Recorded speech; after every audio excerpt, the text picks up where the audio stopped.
C'est bon. Shalom peuple de Dieu et bienvenue sur ma chaîne YouTube qui est nommée Jésus est Seigneur. Et ce matin, j'aimerais parler avec toi sur un thème qui est très important. Et le thème, c'est la vie éternelle. Et ce thème-là est un thème beaucoup parlé dans les réseaux sociaux. Et peut-être aujourd'hui, tu vas entendre ce que tu n'as jamais entendu sur la vie éternelle.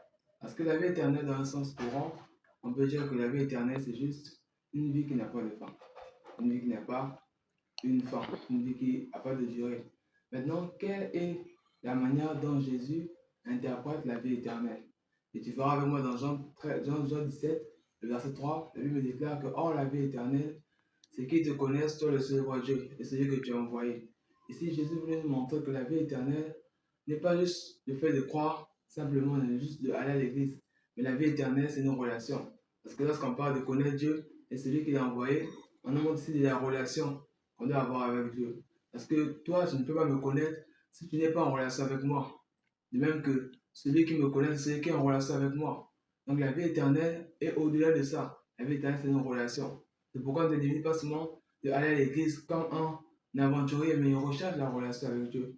Parce que c'est ce qui est prioritaire. Recherche la relation avec Dieu, parce que c'est ce qui est la vraie vie éternelle. Et vous dire, oh, la vie éternelle, c'est qu'ils te connaissent, toi le seul roi Dieu, et celui que tu as envoyé. C'est pourquoi ce matin, Dieu m'appelle à te dire que la vraie vie éternelle, c'est la communion avec Dieu.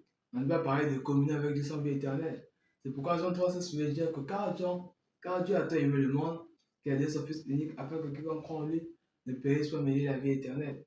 Et si on base vie éternelle, on dira que car Dieu a tant aimé le monde, qu'il a donné son Fils unique, afin que quiconque croit en lui ait la relation avec Dieu. Parce que le but de Jésus-Christ, c'est de réconcilier le monde avec Dieu. Parce que dans le jardin d'Éden, Adam a perdu cette relation-là avec Dieu. Adam a été séparé de Dieu et il a perdu la vie. Dieu a dit le jour où tu mangeras ce fruit-là, tu mourras. Et la mort, c'était ça, le fait d'être séparé avec Dieu.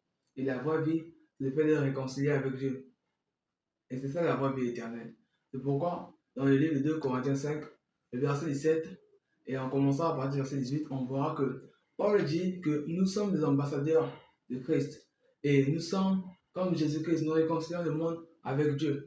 Parce que Christ a mis en nous la parole de la réconciliation. Et nous sommes des ambassadeurs et nous venons nous réconcilier le monde avec Dieu.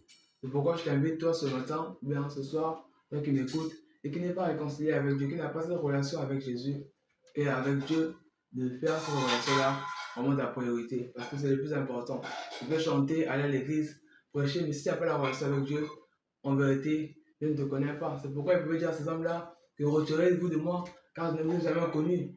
Parce que la relation avec Dieu, c'est la connaissance. On doit être connu de Dieu.